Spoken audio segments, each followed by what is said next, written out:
Bonjour à tous. Il est important pour moi de me présenter à vous de façon relativement détaillée pour que vous puissiez comprendre comment je suis arrivée à vouloir transmettre ce que la vie m'a appris. Il est important pour moi, je le redis, que vous connaissiez ma trajectoire de vie, ce qui m'a marqué au fil de toutes ces années.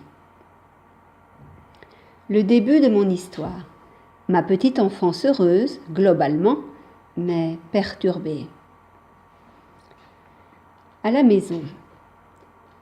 Je suis née après un frère de 11 ans mon aîné.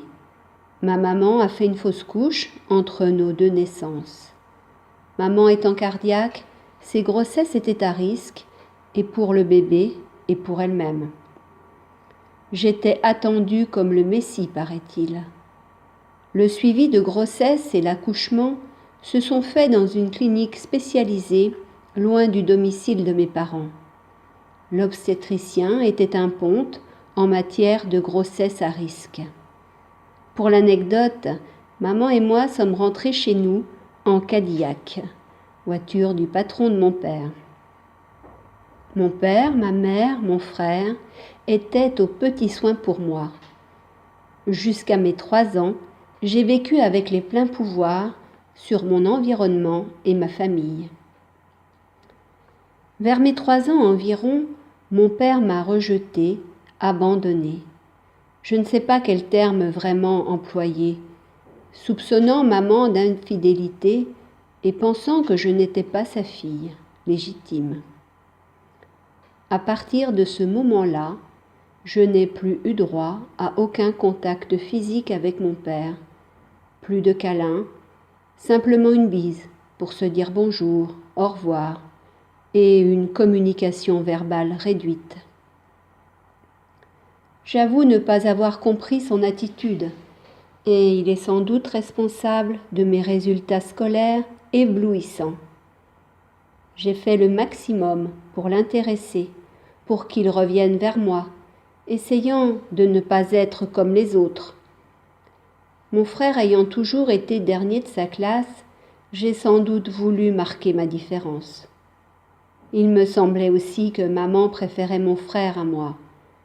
Avec le recul, j'ai compris qu'ils avaient une relation vieille de 11 ans quand je suis apparue.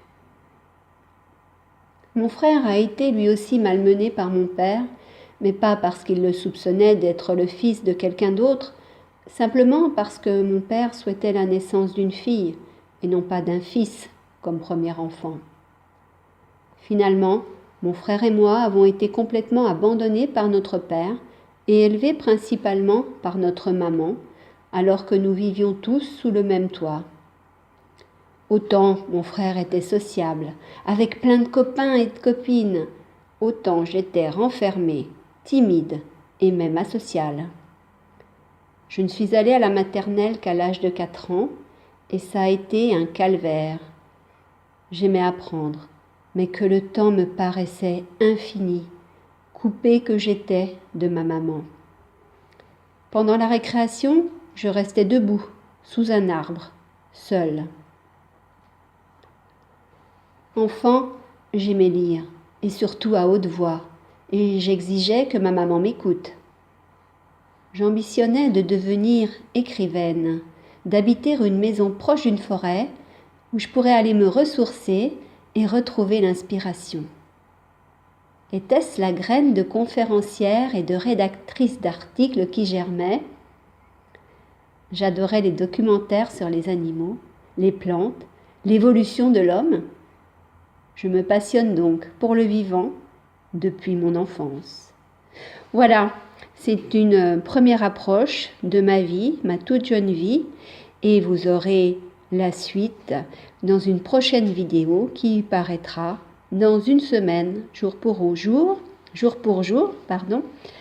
En attendant, comme d'habitude, je vous dis, prenez soin de vous. Au revoir.